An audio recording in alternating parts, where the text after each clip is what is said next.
escucharlo al doctor Sergio Darío Verdú. Es profesor adjunto de Clínica Estomatológica de la Facultad de Odontología de la Universidad de Buenos Aires.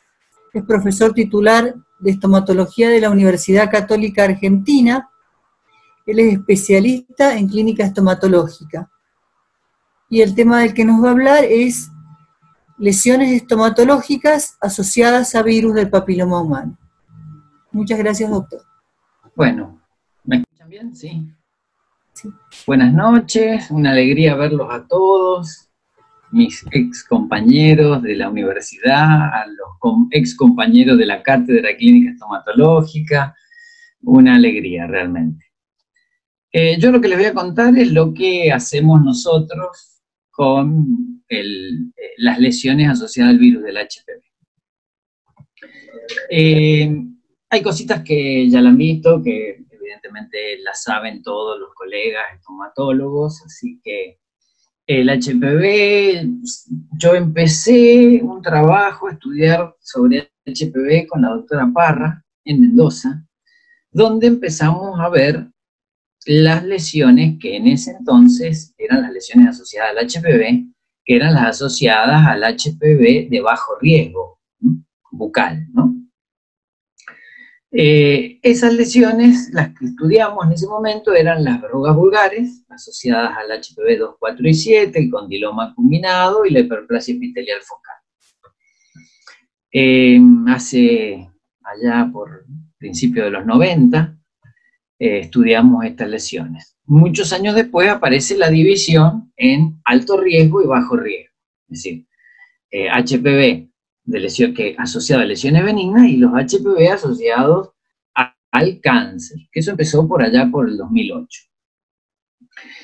Entonces, ¿qué teníamos asociado al HPV? Bueno, la verruga vulgar, una verruga en labio, teníamos otra verruga en paladar, las verrugas filiformes, todo lo que ustedes más o menos conocen, el papiloma verdadero, lesión en paladar, sólida, verrugosa también, de consistencia y contenido epitelial, otro papiloma en borde de lengua, el condiloma acuminado, que ya se empezaba a hablar de que podía tener relación de transmisión sexual, podía tener alguna relación con la transmisión sexual, que también es una lesión sólida, epitelial, verrugosa, rosada. La enfermedad de Heck fue una de las primeras que se empezó a hablar de la transmisión horizontal, la transmisión intrafamiliar, la transmisión entre padres e hijos, hermanos. Es una enfermedad que se da fundamentalmente en nuestro país, en el noroeste argentino. Y también en Perú, en Bolivia. Nosotros todos estos pacientes con enfermedad de Heck, que generalmente son niños, los vemos como inmigrantes de Bolivia o de Perú, o del noroeste de Salta, de Jujuy. Bien, esto es lo que todos conocíamos, más comúnmente como HPV, hasta esa época. En el 2014 aparece este señor, Michael Douglas, con toda una publicidad que había contraído o había tenido un cáncer de laringe asociado al virus del HPV. Acá estamos viendo el virus del HPV con su doble cadena de ADN, y cómo empezaba en esa época a hablarse de la transmisión sexual bucal genital. Ahí se empezó a ver bien el mecanismo, cómo hacía la infección el virus del HPV, es decir, que se empezó a ver cómo los de bajo riesgo infectan epigenéticamente en el citoplasma de la célula, no entrando al núcleo, y cómo los de alto riesgo entran al ADN de la célula del huésped, y entonces modifican esa célula del huésped, y queda esa célula iniciada por el virus del HPV. En ese momento que sale toda esa publicidad, decidimos traerla a la doctora Stina Sirjane a Buenos Aires, con el doctor Lanfranchi, al congreso con el pretexto del Congreso del Círculo, la traíamos al Congreso del Círculo, y la doctora vino con la intención de ser profesora honoris causa de la Facultad de Odontología de la UBA. Cosa que ahí en ese momento es cuando la nombran profesora honoris causa, para lo cual tenía que dar una conferencia. Eso fue lo que hicimos en el 2014. La doctora nos empezó a enseñar muchas otras cosas sobre el virus del HPV, y entonces uno de los distintos trabajos que fuimos haciendo fue relacionarlo como enfermedad de transmisión sexual. Esto lo presentamos en el 2018 en el Congreso de FDI, junto con la Universidad de Cartagena, de Colombia, y asociamos las lesiones asociadas al HPV, si infectadas con HPV o coinfectadas con HPV, de transmisión sexual, que ya se estaba hablando en el mundo sobre eso. Acá juntamos en este trabajo sífilis, que ya estaba habiendo un pico de sífilis, que después fue siguiendo, junto con el HPV. En ese, no me acuerdo si estaban los autores acá, sí, de la Universidad de Cartagena, la doctora Carmona, no quiero dejar de nombrarla. Bien. Obtuvimos entonces 44 pacientes con infección de HPV en la cavidad bucal. En ese entonces empezamos a elaborar una clasificación de lesiones, ¿no?, que nos faltaba como para hacer la sospecha clínica. Me acuerdo que el doctor Lanfranchi nos decía, uno cuando ve una lesión tiene que sospechar, o por lo menos tener la sospecha si está relacionada al HPV o no. Esta fue la primera clasificación que hicimos en cuanto a las lesiones blancas, traslúcidas, de aspecto húmedo, brillantes, y las más verrugosas, que ambas son asociadas al HPV. Acá tenemos entonces las lesiones asociadas, la mancha blanca que le llamamos acantótica, brillante, microverrugosidad, verrugosidad, vegetación y microvegetación. Un poquito nos basamos, digamos, en este artículo, que ya tiene unos años, del año 96, pero es el artículo que empezó a nombrar las lesiones blancas, planas, ligeramente elevadas, y bueno, por ser un artículo, digamos, del Caribe, le ponían con aspecto de guijarro o papilar, pero en esto fue una de las bases que hicimos sobre cómo clasificar las lesiones. En otro trabajo, gracias a la participación del doctor Tati, el doctor Tati es especialista en tracto genital inferior femenino, titular de la cátedra de TGI de la Facultad de Medicina, y tiene, digamos, su práctica clínica en el Hospital José de San Martín, donde tiene la clínica, la cátedra de tracto genital inferior. Bueno, y gracias a la gestión de él, amigo del doctor Lanfranchi, empezamos a trabajar, habíamos empezado en 2011, pero recién en el 2018 pudimos armar un trabajo relacionando las patologías del tracto genital inferior con las patologías bucales, lesiones del tracto genital inferior y lesiones bucales. Ya acá hablábamos que sí, el HPV era un carcinogénico comprobado por el IARC. Acá tenemos la lista de los más frecuentes de alto riesgo. La doctora Sirhanen fue una de las primeras en proponer al HPV como un factor de riesgo en el desarrollo del cáncer de cabeza y cuello, ya por el año 83.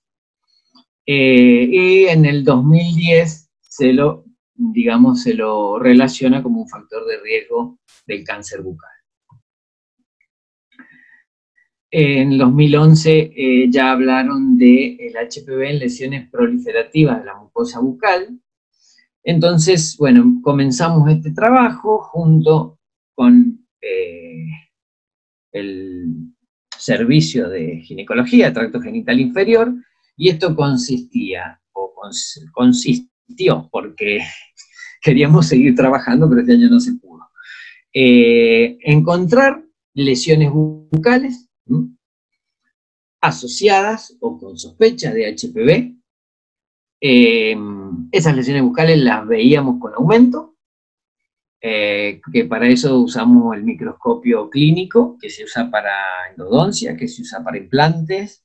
Compartimos ese microscopio que está en la cátedra de endodoncia, observamos las lesiones, le buscamos el mayor aumento, concentramos en que esa lesión es de sospecha de HPV, ese paciente se lo estudia en boca y se lo deriva al servicio de tracto genital inferior.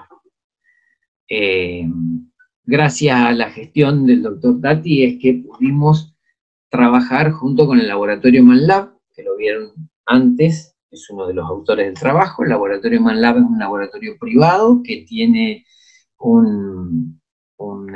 tiene para hacer PCR, con el Nested, es decir, el real time, y tiene un convenio con la UBA, tanto con la UBA Medicina como con Odontología.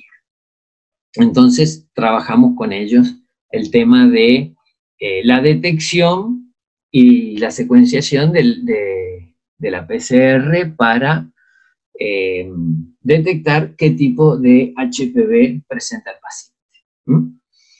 Bien. Acá tenemos un poquito la estadística de los pacientes. Yo quería mostrarles, bueno, las lesiones, ¿sí? Verrugosidad es la más común, o la más frecuente. Algunas de las lesiones que vemos muy sutiles, muy pequeñitas, muy sutiles. En muchos de los casos enviamos tejido, hacemos la biopsia y enviamos tejido para tener una certeza de una positividad de ese PCR. No siempre obtenemos positivo con el cepillado, con el hisopado solo. Este es un chico HIV con HPV y con molusco contagioso. Bien, esta es más o menos la estadística de las lesiones. Fíjense, gran frecuencia en encía, mucosa yugal, lengua, paladar.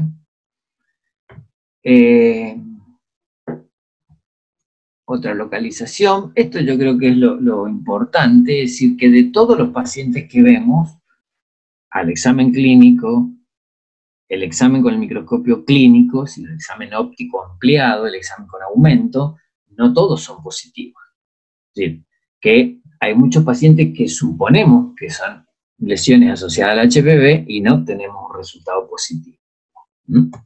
Y eso es importante porque quiere decir que o hay lesiones que son parecidas o que no llegamos a detectar el genoma del HPV.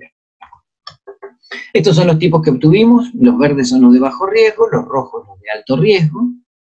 Tenemos casos con estos 35, 33, 51, que son los casos que no están en la vacuna, y eso es importante porque no tenemos tratamiento para esos pacientes.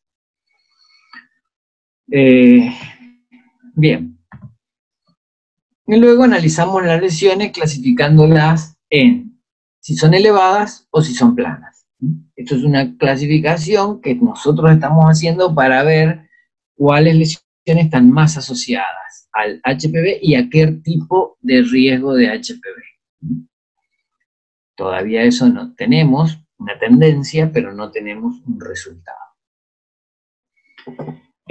Hay una tendencia entre los HPV de alto riesgo y las lesiones elevadas de la mucosa bucal. Muy bien. Bueno, de las lesiones sospechosas, el 60% fue positiva al HPV. Es importante identificar alto o bajo riesgo y el tipo, porque ya el tipo es importante por el tema de la vacuna. Hallamos HPV de alto riesgo en las lesiones elevadas presentes en la mucosa bucal. Y bueno, estamos trabajando, armando la muestra. Estos son algunos trabajos en los que nos basamos, de los colegas de Córdoba, que por ahí hay algunos, muy lindos trabajos con HPV. La Universidad Nacional de Córdoba, la Facultad de Odontología, trabaja muy bien con HPV. Este fue el trabajo nuestro del 2011, el primero que hicimos con el tracto genital inferior, que después seguimos trabajando con eso. Pero ¿qué pasó? El HPV también está relacionado con el cáncer. En este caso presentamos una paciente femenina de 57 años de edad, con una llaguita en la lengua, que sí tenía gastritis, artritis reumatoidea, estudiamos el Helicobacter, tenía Helicobacter también.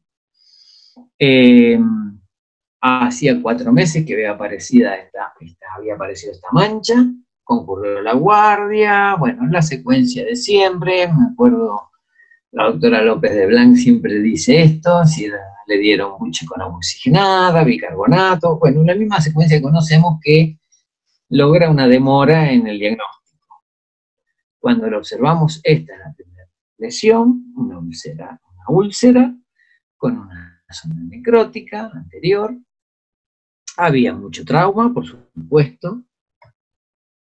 El trauma propio de dientes abrasionados, de la edad. Había 2 coronas que traumatizaban mucho, borde hacia cara ventral de lengua, ¿no? Bueno, el diagnóstico fue un carcinoma de células escamosas coinfectado con HPV. Bueno, se hace la rutina, se le hace la biopsia seriada de la lesión y la PCR sobre el tejido. En la mayoría de los casos hacemos PCR sobre tejido. Bueno, acá está el tumor, la histología, y se veía la presencia de coilocitos, que es lo que nos llamó la atención.